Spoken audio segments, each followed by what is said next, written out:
സംഘർഷം രൂക്ഷമായ മലപ്പട്ടം എന്ന് പറയുന്നത് CPIM-ന്റെ ഉരുക്കുകോട്ടയാണ്. എല്ലാ തെരഞ്ഞെടുപ്പിലും CPIM വിജയിക്കുന്നത് എതിരാളികൾ പോലും ഇല്ലാതെയാണ്. മലപ്പട്ടം ഗ്രാമപഞ്ചായത്തിലെ നിലവിലെ രാഷ്ട്രീയ സാഹചര്യം നമുക്കൊന്ന് പരിശോധിക്കാം.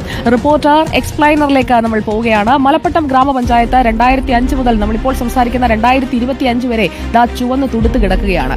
മലപ്പട്ടത്ത് ആകെയുള്ളത് 12 സീറ്റുകളാണ്. അതിൽ CPIM-ന്റെ കയ്യിലുള്ളത് നോക്കൂ 11 സീറ്റുകൾ, CPI-യുടേത് 1 സീറ്റ്. അപ്പോൾ പൂർണ്ണമായും ഇടതുപക്ഷത്തിന്റെ പഞ്ചായത്താണത്.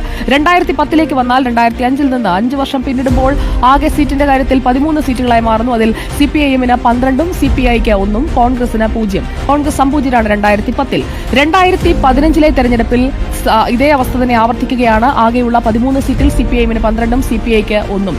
2015 കോൺഗ്രസ് സംപൂജ്യരായി നിൽക്കുകയാണ്.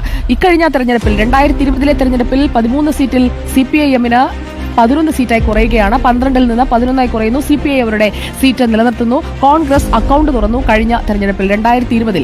അതിനുശേഷമാണ് ഈ വാശിയും വൈരാഗ്യവും കൊലവിളിയും ഒക്കെ അവിടെ കണ്ടു തുടങ്ങുന്നത്. ഇപ്പോൾ തദ്ദേശ തെരഞ്ഞെടുപ്പിലേക്ക് മാസങ്ങൾ മാത്രമേ ബാക്കി നിൽക്കുന്നുള്ളൂ എന്നതുകൂടി മുൻനിർത്തി വേണം നമ്മൾ ഇപ്പോഴത്തെ ഈ സാഹചര്യങ്ങളെയൊക്കെ ഈ കൊലവിളികളെയൊക്കെ കാണാനെന്ന് ചുരുക്കം.